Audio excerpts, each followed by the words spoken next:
¿Cómo?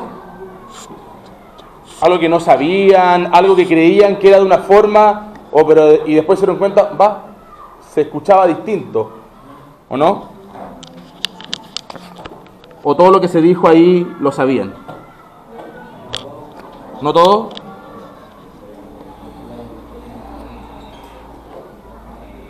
Yo tomé algunos apuntes. Eso estaba ahí. Que un poco lo hice también para enseñarles algo. Cómo tomar apuntes de lo que uno va viendo.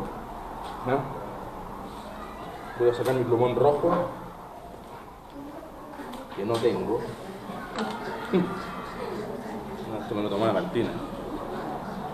Verde será entonces. Veamos acá. Miren.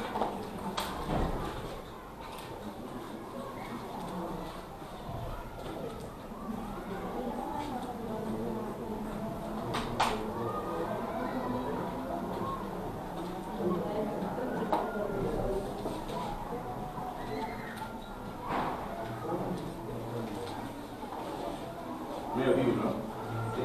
Sí. Para que quede claro. Miren, varias cosas uno puede rescatar de lo que acabamos de ver y escuchar acá. Yo voy a partir por lo que dice al final. Un poco lo que dice el propio discurso de Vicuña Maquena. Un Vicuña Maquena que en el comienzo pudimos ver que era un detractor de la guerra, un detractor del conflicto. Incluso Vicuña Maquena era casi un apologista del presidente peruano, ¿o no? Se paró en pleno parlamento, en pleno senado, a defender la postura de Perú y incluso a rechazar la postura chilena de la carrera armamentista, incluso la del conflicto. Sin embargo, con el desarrollo de los acontecimientos y de los hechos, podemos ver después, ¿para qué la apagué? Podemos ver después un Vicuña Maquena completamente distinto.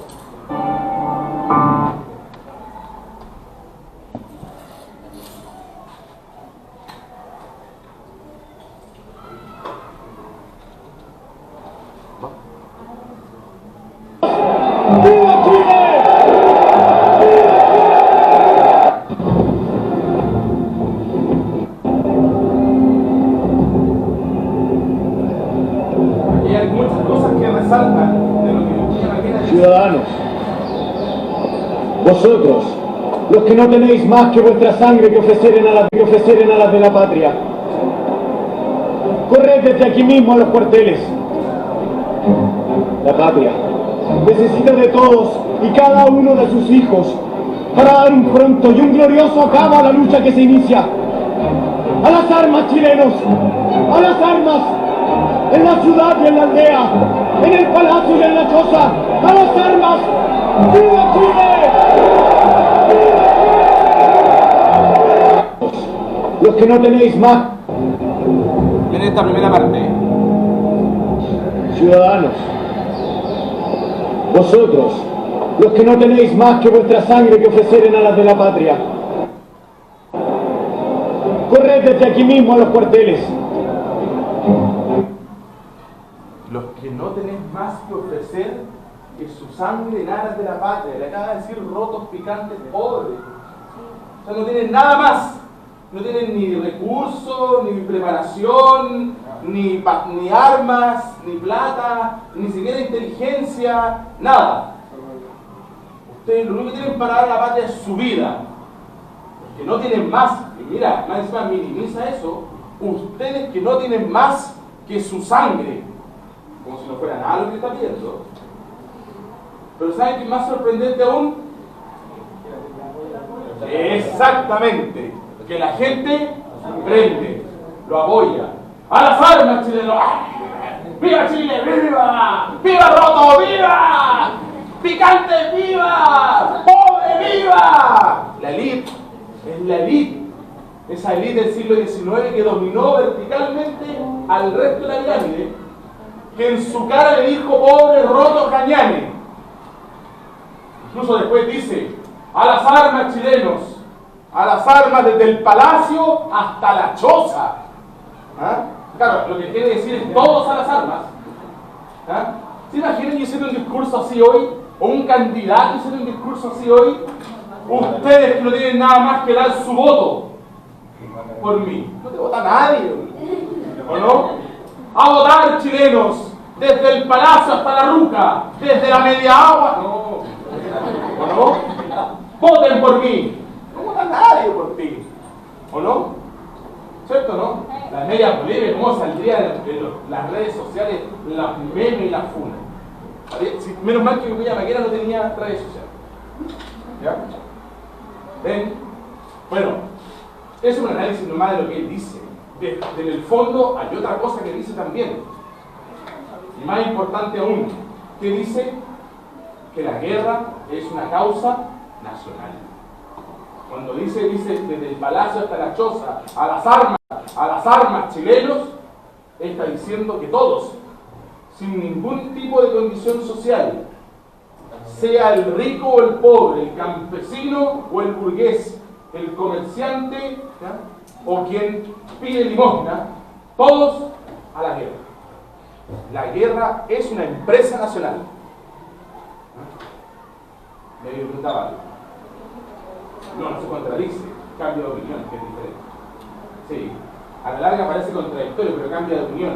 ¿Dónde está la inflexión? ¿Dónde está el punto de inflexión que se dio en el previo a la guerra? La carta, exactamente. La supuesta carta, porque el propio Pancho Mero le dice al Vicuña, que es el historiador, y esa carta era real, y él le dice, no le dice ni sí ni no, ¿qué le dice? Aparecen muchos libros de historia, ¿o no? En ese minuto el cantinero lo está leyendo en un bar en Valparaíso, y a él le preocupó si era real o no. Esas eran las cantinas, en aquella época, eran los Facebook del mundo. Esas son las redes sociales. No eran virtuales, eran reales. La gente, ¿dónde se enteraba de las cosas? En un bar. En algo que se llama, algo muy antiguo en Chile, en realidad muy antiguo en toda América Latina, ¿ya? En toda la cultura de América Latina y naciones de América Latina, muy antiguo, que hoy en día se hace de manera virtual. Le llamamos Cahuil. Y ahora lo hacemos a través de WhatsApp. Hasta creamos un grupo para cahuinear, ¿no? ¿Sí?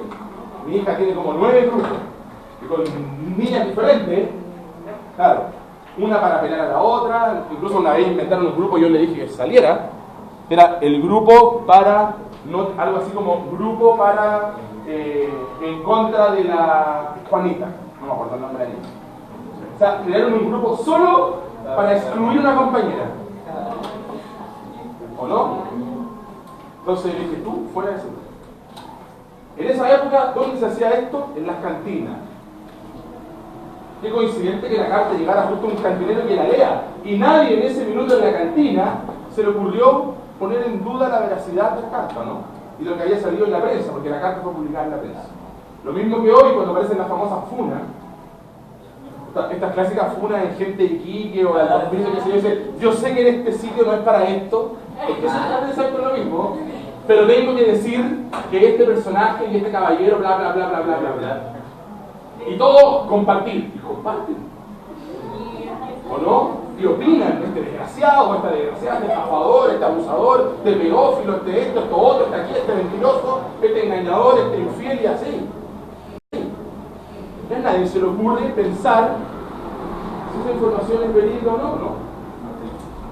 ¿O no? ¿Cierto?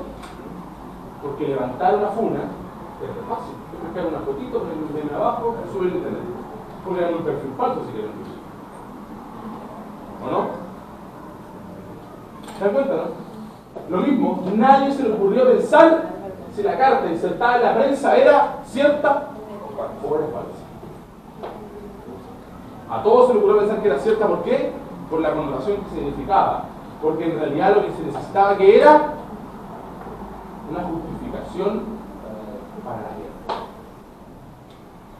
Las guerras tienen que tener una justificación, y más de una, y esa es la gracia, y ahí el tema de las causas. Y varias cosas uno puede rescatar. Fran, otro elemento. Pero vamos al orden. pasando aquí yo? Como antecedente. La guerra evidentemente tiene, exactamente, tiene un origen económico.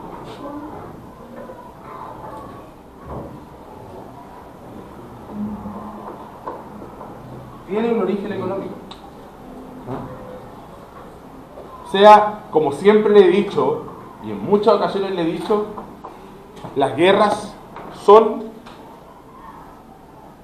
¿por qué se generan? Por dinero. Vil, sucio y asqueroso dinero. Tan sucio y tan asqueroso que cuando lo tengo me lo gasto al tiro para ensuciar. Así pues. Las guerras siempre son por plata.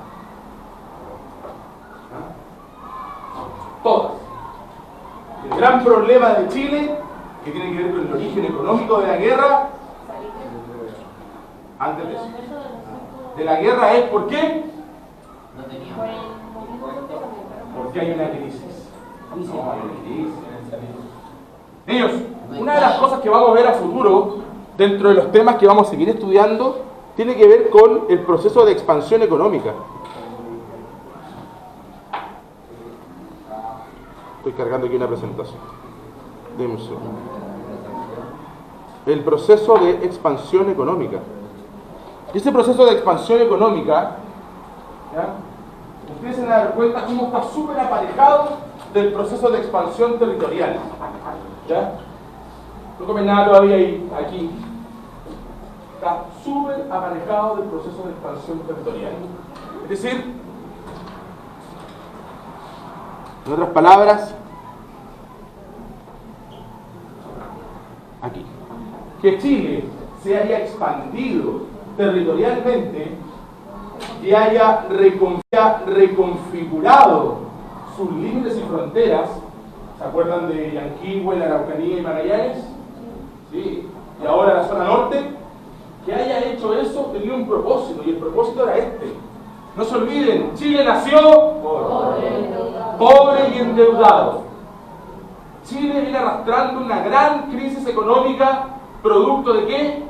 De la guerra de independencia. Un grupo de ustedes disertó de eso, el impacto de la guerra de independencia. Y uno de los impactos era el impacto económico, especialmente la crisis en el campo. Y venimos arrastrando eso. Necesitamos ¿ya? Nuevos recursos. Nos expandimos a la Araucanía, ¿ya? Y, entre comillas, pacificamos la Araucanía, ¿ya? Todos sabemos que eso no es así. Nos fuimos a Yanquihue y trajimos colonos alemanes. Nos fuimos a Magallanes para extender una ganadería bovina, ¿ya? Y expandir el territorio y poder consolidar nuestra ocupación en todo el territorio, no tener un territorio fragmentado y despoblado para que no nos pasara lo que nos pasó, ¿dónde? En la Patagonia, claro. Sin embargo, con esto dio abasto, no nos da abasto. Porque, no sé, no escuché el dato. Pero sí sé que es importante que nos demos cuenta de que finalmente el trigo o la ganadería que podamos desarrollar no es salitre. También conocido como el oro blanco. Por algo le pusieron ese nombre. O sea, en otras palabras, niños, ¿dónde está el negocio? ¿En Yanquihue? ¿En Magallanes? ¿En la Araucanía? No. ¿Dónde está? En Antofagasta y Tarapacá. Ahí está el negocio. Ahí está la beta. Como diría el monito este del Señor de los Anillos, no hay precio. ¿No? Ahí está. Miren, por lo tanto hay una crisis económica, ¿ya? Que obviamente afecta a Chile.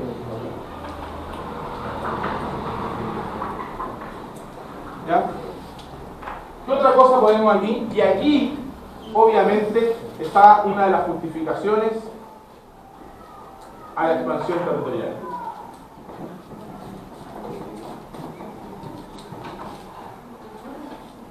¿Ok?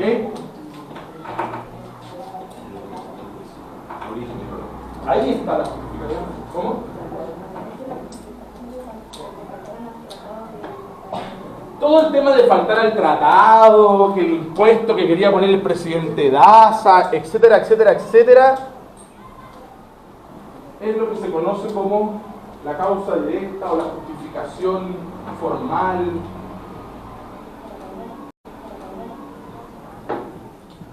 A ver, ¿cómo lo puedo poner? Es como cuando de repente uno se encuentra con alguien y le dice, se peleó con un amigo, o uno sabe que, no sé, que dos niñas del curso se pegaron, y uno dice, no, que yo le pegué porque ella me pegó primero. Pero cuando uno se pone a escarbar y a analizar y a hablar con las personas o con otros amigos del entorno, se da cuenta que en realidad vienen arrastrando un problema de hace meses. Y el problema era, no sé, que la otra niña hace 5 meses atrás le hizo ojito al problema y le mandó un WhatsApp al problema de la otra niña, que le gustaba. O sea, el problema, en otras palabras, no era que le había pegado ese día. El problema es que la otra niña le tiene la bronca. ¿Por qué? Porque le está coquetando el problema. Lo voy a llevar al caso de esto. ¿Ya? El tema no es el impuesto. Ya lo mismo el impuesto. ¿El tema cuál es? Chile no tiene plata. ¿Claro? Ese es el problema. A ver, te voy a decir una sola cosa. El presidente Daza impone, ¿ya?, para la redundancia, un impuesto de 5 centavos por cada quintal de salitre exportado desde el territorio boliviano, de Antofagasta. La respuesta a una acción de tipo económica, ojo, no militar, a una acción de tipo económica, la respuesta de Chile es una acción militar. ¿O no? Y más encima una acción de medida, ¿ya?, envía a Antofagasta un contingente y a la Escuadra Nacional para ocupar una ciudad boliviana. ¿O no? En otras palabras, como hoy, pongámoslo en el hoy, cuando Bolivia nos demandó por el tema de la salida al mar, porque estamos en un litigio en La Haya, ¿qué hubiésemos hecho nosotros? Bombardear la base. Mandar un par de F-16 desde Iquique y lanzarle un par de bombas a la capital boliviana. Yo sé que a muchos en internet, por lo que he leído, les fascinaría. Sí. O sea, ¿se dan cuenta? La respuesta no tiene nada que ver. Es como que alguien va y me dice feo y yo en respuesta le pego en la cara. ¿O no? ¿O no? ¿Cuál debería ser la respuesta a alguien me dice feo? Responderle feo a él también. Y tu mamá también. Punto. Una respuesta verbal, es decir, en el mismo tipo de expresión. Miren las cosas como se van dando. Por lo tanto, ahí uno se da cuenta que la justificación del tema del impuesto es solamente una justificación barata. La guerra nos conviene. Sí, la guerra nos conviene, evidentemente. Vamos a verlo al final, cuando veamos la proyección y el impacto de la guerra para Chile. Nos vamos a dar cuenta, evidentemente, que el que sacó mejores dividendos, el que se fue con los bolsillos llenos, fue Chile. Bueno, en realidad ni siquiera Chile, fueron los capitalistas ingleses que apoyaron la guerra. ¿Ya? Y ahí está detrás. Nosotros teníamos un cobre para irnos a comprar buques blindados y compramos 5 buques nuevos. 5 nuevos. Ni hoy nuestra armada de buques nuevos. Hoy, en pleno siglo XXI, todos esos buques, las fragatas que vienen aquí para el 21 de mayo, son todos usados. Incluso uno de los más antiguos de la década del 70, está más que viejo. ¿No? Imagínense. En esta época, con una crisis económica, con un Chile que trae una crisis de la independencia, nos compramos 5 buques nuevos. ¿Cómo? Fiados. Literalmente fiados. Bueno, mejor dicho, suena más bonito al crédito. Fuimos a Inglaterra y lo compramos con CMR 3 cuotas precio contado. ¿A cambio de qué Inglaterra nos fió los buques? ¿El compromiso cuál era? Porque si ganábamos la guerra, exactamente, los contratos de extracción del salitre de Tarapacá y Antofagasta iban a ser exclusivamente ¿para quién? Para capitalistas ingleses. Y así fue. Ahora, ¿por qué Inglaterra no hace el mismo negocio con Perú?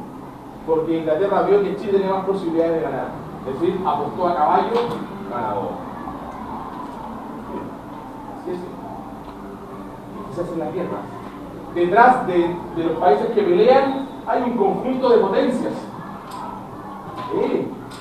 Esta guerra no es solamente una guerra entre Perú, Chile y Bolivia, es una guerra entre las potencias industriales europeas.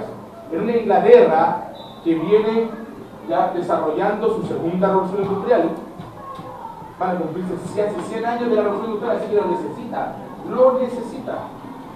Hay una competencia imperialista entre las potencias europeas, exclusivamente entre Inglaterra o Gran Bretaña y Alemania. Así es simple. Miren, por lo tanto, hay una justificación territorial, está muy ligado el tema económico y territorial, y eso no lo podemos negar. Otra cosa, miren, que también me llama la atención, y esto lo quiero destacar porque voy a hacer una relación con el hoy. Me gusta hacer siempre llevarlo al hoy y darnos cuenta que muchas cosas hoy no son nuevas. A nosotros nos parecen nuevas, y por nuevas uno dice, oye, qué raro esto. Incluso muchas veces escucho, esto no pasaba antes, ¿o no? Miren, cuando se llega a Antofagasta, según lo que relata ahí, hay aproximadamente 1.200 bolivianos, más de 6.000 chilenos, en territorio antofagastino que le pertenece a Bolivia. Ojo, ¿les suena familiar? ¿Les suena familiar, no? ¿Familiar, no? ¿Sí? Cuando uno va a Antofagasta ahora, ¿qué dice? ¿Ah? ¿Cómo le dicen a Antofagasta ahora? Antofalombia, ¿o no? Pero en cambio hoy, en pleno 2016, criticamos nosotros de una perspectiva nacionalista, con un discurso xenofóbico, ¿o no? Oye, que carga Antofagasta ahora porque está llena de negros. Esto de la inmigración, tenemos que cerrar la frontera. Hace 170 años atrás fuimos nosotros a llenar Antofagasta cuando no era nuestra. ¿Ven que el fenómeno no es nuevo? El fenómeno no es nuevo. Cuando hablan hoy de la inmigración extranjera en Chile, con un discurso xenofóbico, ¿ya? Peyorativo, ¿ya? Crítico y negativo, y más encima de eso le agregan decir, no, que las cosas han cambiado, esto no ocurría antes. Yo soy descendiente de tercera generación de un inmigrante oriental, chino. Ocurría antes, ya ha ocurrido hace más de 100 años. Y si no fuera por la inmigración, yo no insistiría que ustedes no tendrían esta calidad de clase histórica. Así que agradezco a mi abuelo que se dio. ¿O no? ¿Sí? Sí, es chino. La inmigración, niños, los movimientos migratorios son un fenómeno histórico antiquísimo. La gente por esencia ha querido moverse. Obvio. Incluso en los inicios, en los albores de la humanidad, cuando empezamos nuestro camino evolutivo en África, para poder evolucionar, ¿qué hicieron las primeras especies de humanos? Se movieron. Sí, se movieron. Moverse garantiza la supervivencia. Eso es un instinto y es una norma básica. El que se mueve, sobrevive. ¿O creen que los peruanos y los colombianos vienen aquí de vacaciones? ¿Vienen a qué? A sobrevivir. A lo mismo que se fue la familia del DJ Méndez a Suecia. Chilenos. Y la colonia, no, cuando se fue en su momento. Y la colonia chilena más grande en Europa está en Suecia. Hay hasta un barrio chileno. ¿A qué se fueron? De vacaciones. A sobrevivir. ¿A qué se fueron? Pero la gente a lo que se refiere que antes no era así es porque los peruanos, los bolivianos y los colombianos vinieron a puro traficar acá. ¿De qué habremos ido nosotros a España? ¿Tú ¿Tú sabes qué le dicen? ¿Tú sabes cómo nos dicen? ¿Qué dicen a los chilenos en Barcelona? Aquí van los chilenos a Barcelona, según los españoles, al anciano. En Canarias, en las islas en Canarias, que es un sector turístico, son unas islas españolas, ¿ya? Tienen mucho control sobre los chilenos, y los chilenos tienen una muy mala reputación. Incluso hay bandas de lanzas chilenos que viajan en las temporadas veraniegas europeas, especialmente a España, única y exclusivamente al anciano. En Canadá, durante los 90, Diana, en Canadá durante los 90, y esto me lo dijo un tío mío que vive hace muchas décadas en Canadá, muchas décadas, Guillermo, en los minimarkets decía en inglés y en francés: si ve un chileno robando, déjelo, es parte de su cultura. esa percepción que tú tienes y que muchos de ustedes, o de nosotros los chilenos, tenemos de la población extranjera, es la misma que tienen de nosotros en países más desarrollados. La misma. ¿Tú sabes a quiénes son los que más controlan en los controles migratorios en los aeropuertos en España? A los chilenos. En una fila de un avión se paran a 3 chilenos por uno de cualquier otra nacionalidad. A cualquiera. Incluso muchos chilenos hoy que viajan de vacaciones a España prefieren no ir en una línea aérea chilena y pagar un poco más para ir en un vuelo donde vayan menos chilenos, por lo mismo, para que no los controlen. Y cuando los controlan, le hacen los controles más estrictos. Sacarte los zapatos, el body scan, el escaneo de cuerpo, todos. Incluso hasta test de pelo. En España nos tratan como si fuéramos delincuentes a todos, porque nuestro pasaporte dice Chile. Esto que ocurre acá con la población extranjera no ocurre también a nosotros. Pasa que nosotros no lo hablamos, nosotros no estamos allá y nosotros no queremos aprender de eso y no decimos eso, porque nosotros nos creemos dentro del cono sur el país desarrollado, porque es cierto, en cierta medida lo somos. Somos un país distinto a Bolivia, Argentina, Perú, a Colombia, ¿ya? Somos un país de una posición económica y una estabilidad política y económica mucho mejor, de acuerdo, pero nosotros no somos Canadá. Fíjense, ese mismo fenómeno ocurre afuera, en mí, y le ocurre a todos, exactamente a todos. La pregunta es, ¿por qué tienen esa visión nuestra en Barcelona? Porque se llama generalizar.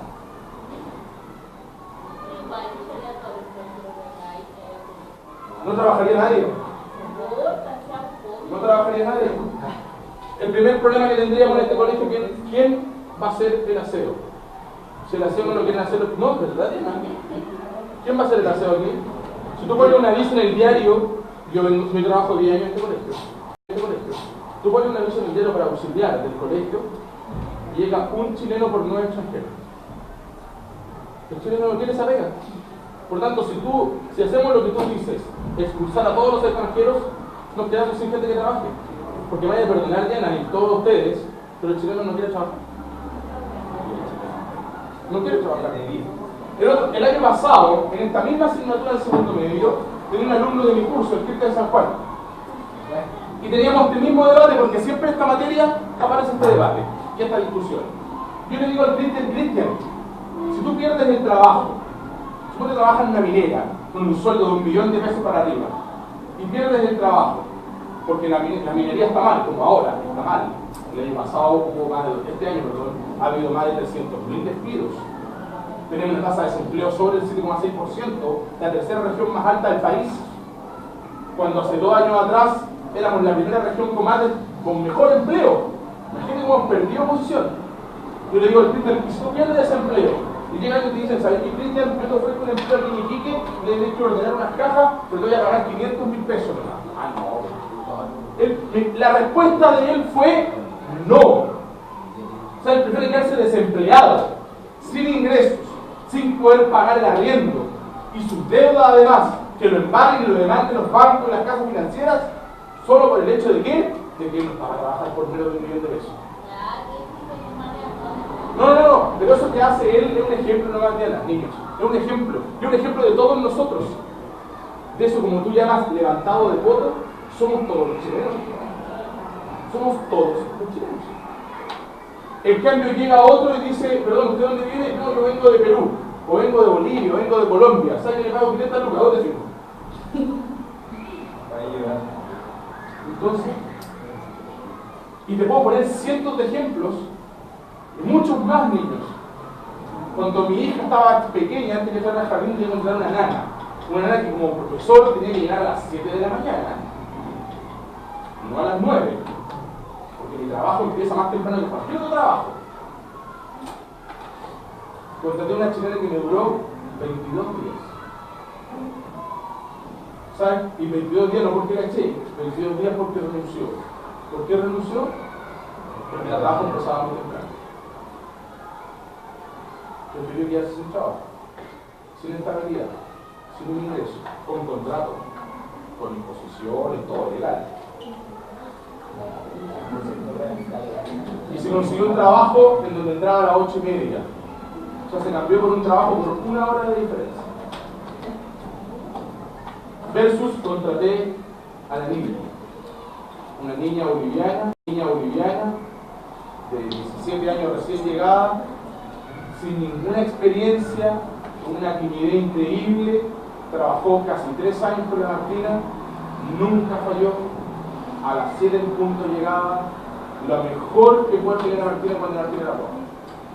Una persona absolutamente confiable, ¿ya?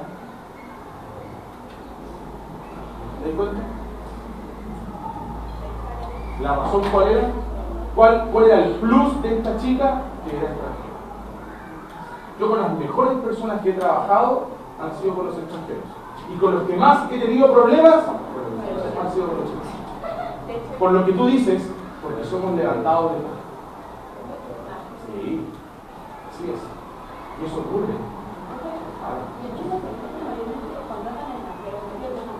Y finalmente son los que levantan a los países. Estados Unidos es lo que es por la inmigración extranjera. Vean las selecciones de fútbol.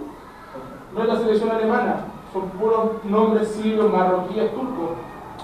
Y España, puro dominicano. Sí, así se levantan las naciones. Gracias a este movimiento de gente.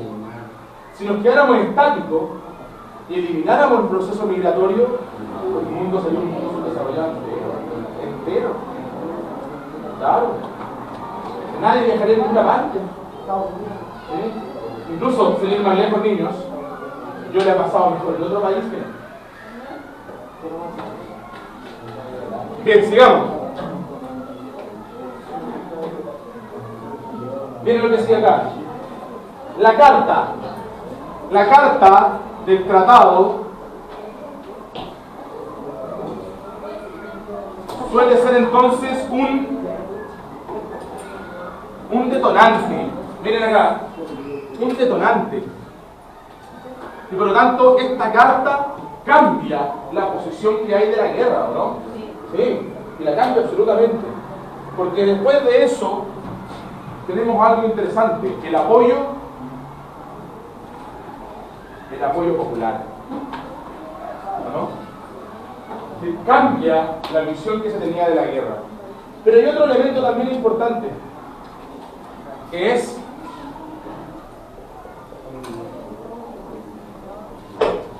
Iquique. Y lo que ocurre ese 21 de mayo. Aquí al frente. ¿Ya?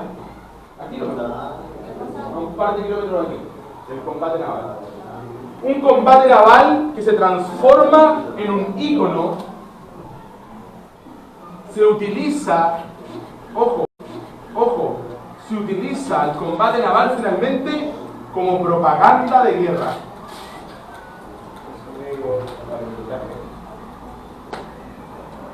Y finalmente el gran debate que ha existido y existe hoy, ¿ya?, es finalmente si el combate naval fue una derrota o una victoria.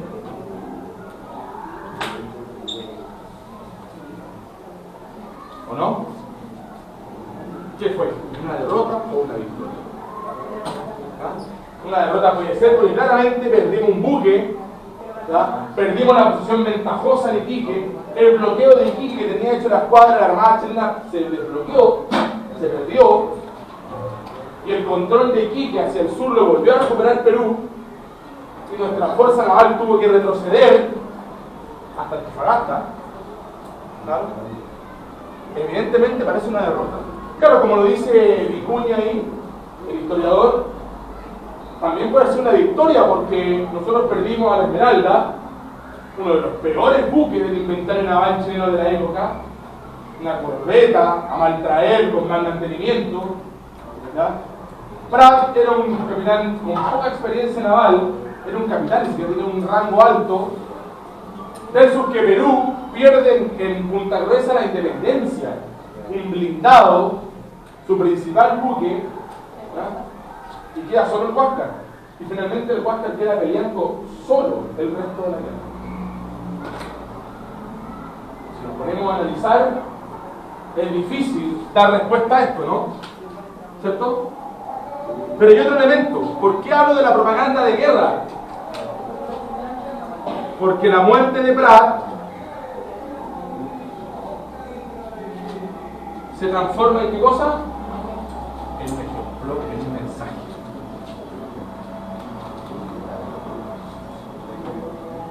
Se transforma en un ejemplo. ¿Cuál es ese ejemplo? El del mártir. Esa es la idea de Prat. Se crea en la figura de Prat la figura del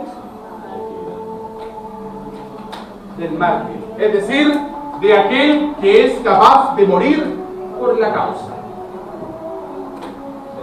Y se construye una idea del mártir de tal nivel, niños, de tal nivel que nos podríamos hacer una pregunta similar a esta. Prat, ¿lo puse acá? Miren, héroe real o construido.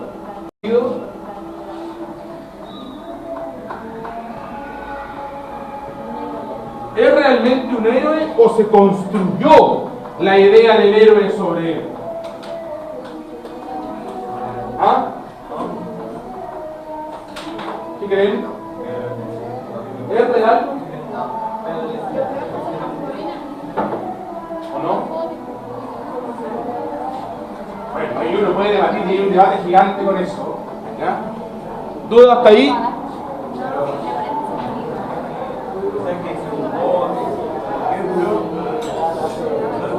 Sí, niños.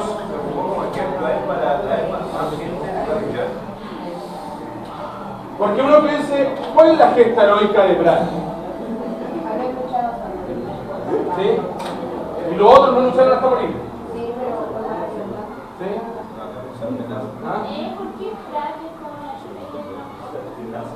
Pero, por ejemplo, buena pregunta, Diana. ¿Por qué Iconde no lo pescan? Iconde ganó. ¿O no? ¿Cierto? Sí. Pero Condel gana. Y Condel con su, no sé, si astucia, no sé decirlo, porque, pero digamos que entre la suerte y las circunstancias, con un buque muy inferior a la independencia, ¿ya? Por la Covadonga, hunde al blindado peruano. Ayudado también por la fortuna, porque la independencia encalla ahí en Punta Gruesa. ¿Y Condel gana? Y nadie pesca. ¿O no? Yo creo que fue de la ciudad. ¿De quién? ¿De Prat?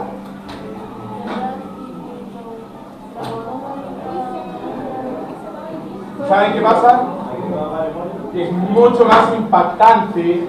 Es mucho más impactante para el mundo y es mucho más impactante la figura del héroe cuando se muere. El mejor ejemplo lo vivimos la semana pasada con la muerte. Sí. Claro. La connotación de la muerte tiene impacto profundo en las personas. Uy, supiste que se murió, y por la sola razón que se murió, incluso uno es capaz de llamar a alguien.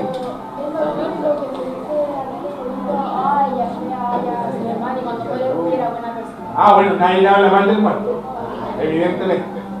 ¿O no? Sí. Sí. Y que le hace frente. Entonces, la idea ¿cuál es? Construir la figura mítica de Prat, del mártir, ¿para qué? Para la propaganda. Para que un personaje como Lucía Maquena diga a las armas, chilenos, desde el palacio hasta la choza. Sí, me da risa, Karina. ¿Por qué? Sí, la palabra choza. Miren acá, aquí hay algunos datos, no voy aquí ahora. La guerra comienza el 79 y acaba el 83. son 4 años de guerra, desde febrero del 79 hasta mediados del 83. La guerra es del Pacífico, pero también mal llamada la guerra del Pacífico, es nuestra primer conflicto armado, ¿ya?, de envergadura, de importancia que tenemos desde la guerra de independencia. Entre medio tuvimos otro conflicto. Tuvimos una guerra con España por el guano, tuvimos guerra por caca de pájaro. Tuvimos una guerra previa con la Confederación Perú-Boliviana en la época de Portales, en la década de 1830, que fue como la previa de esta guerra. Claro que esta guerra no hubo invasión, es diferente, ¿ya?, hasta que llegamos a esta. Pero esta guerra, y digo mal llamada guerra del Pacífico, porque en realidad no estamos peleando por esto, no estamos peleando por esto, estamos peleando exactamente, no estamos peleando por peces y por recursos marinos, no estamos peleando por mar ni por playas para hacer resorts turísticos, ¿cierto? Nos fuimos a pelear por este pedazo de tierra. Hoy le decimos a la guerra del salitre. Exactamente.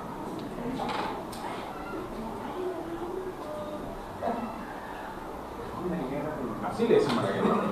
¿Ya? La guerra del salitre. Y como dice ahí, es un proceso bélico. Y especialmente, ¿qué significa para Chile la anexión de los territorios de Antofagasta y de Tarapacá? Que actualmente son 3 regiones: la región de Arica-Parinacota, la región de Tarapacá y la región de Antofagasta. Miren, que originalmente eran regiones peruanas y bolivianas. Ahora, como bien nos dimos cuenta, tiene un origen económico. Son zonas ricas en recursos naturales. En esta época, ricas en salitre.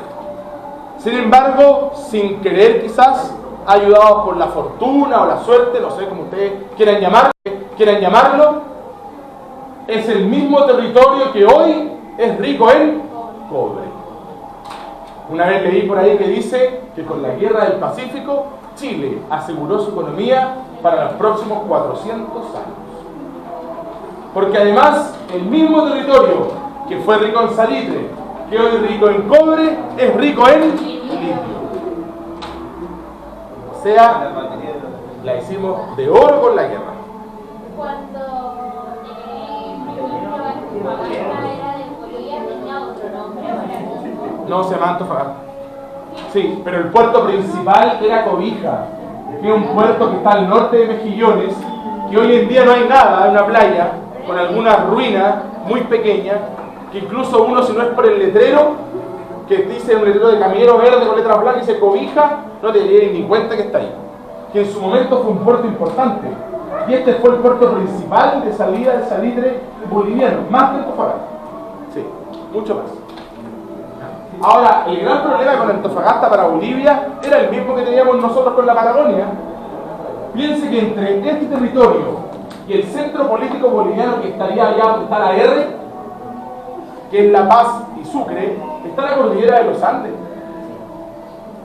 Bolivia está mayoritariamente emplazada en el altiplano, sobre 4.000 metros del nivel del mar, con un cordón montañoso en medio, y más encima, para llegar acá, aparte de cruzar la cordillera de los Andes, hay que cruzar el desierto de Atacama. Está la Pampa. Esa Pampa está la Tirana, y ustedes la conocen, ¿cierto? Tan rica, llena de chusca, polvito, tierra y mucho sol. Rico. Y bien fría de noche. ¿Ven? Imagínense cruzar desde allá. Bolivia tiene un problema de conectividad, de vinculación entre su centro político y administrativo y la zona de Antofagasta, del mismo modo que tenía Chile con la Patagonia. Por eso no es nada sorpresivo, no es nada raro que en esta zona hubiese más chilenos que bolivianos. Como en la Patagonia había más argentinos que chilenos. Ese es el concepto que yo les enseñé hace unas clases de atrás. Ocupación efectiva. ¿Quién estaba haciendo real efecto de ocupación acá? Chile. Por eso cuando se desembarca el 14 de febrero de 1879, las tropas chilenas toman Antofagasta, no tienen que disparar nada. Soy puro chileno. Es como ir a jugar con Colombia en Antofagasta. Yo siempre he dicho, si los colombianos se ponen de acuerdo y compran la entrada antes, no podemos entrar al estadio, nos quedamos afuera. Tendremos que ir al estadio por la tele, el partido. Jugaríamos de visita. Harían puro amarillo. ¿Ah? Sí, ¿verdad? Imagínense, lo mismo ocurre aquí. Pero más que no hay eliminatoria en este tiempo. ¿Ah? Pero decimos que mejor el partido de Chile-Bolivia en Antofagasta, capaz que los hemos ganado. ¿Ah? ¿Se dan cuenta, no? Por lo tanto, hay un efecto. Hay un elemento aquí, hay un análisis que hay que hacer porque no es tan simple como decir, se tenían mal. Había bronca entre los dos. No es el minuto. Y miren, y por lo tanto hay un trasfondo económico y como dice ahí, va a transformar la base económica de ¿quién? De Chile.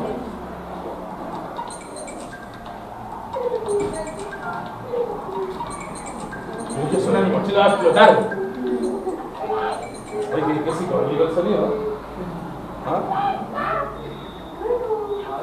Bien. ¿Preguntas? ¿No? Bien. ¿Qué hora es? Uy, ¿cómo se pasó la hora? ¿Ah? ¿Ah? Karina. ¿No la han hecho? Ah, ¿verdad? Ah, porque se la entregué el día en el laboratorio. Sí, ¿perfecto? Ya. Teníamos la evaluación de una prueba. A ver, echemos el tiempo. ¿Ya? ¿Tenemos clase cuándo nos vemos de nuevo? El lunes vamos a trabajar la actividad del objetivo de hoy. ¿Ya?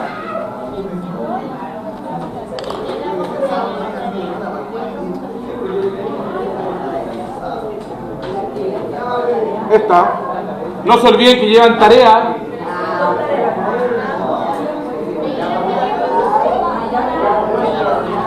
No se olviden que llevan tarea. ¿Ya?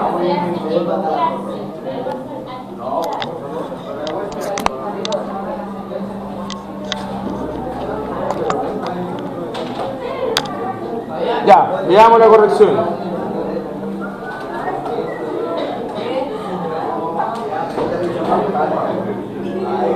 ¿Tienen la prueba en la mano? No me lo entregó, profe. La prueba.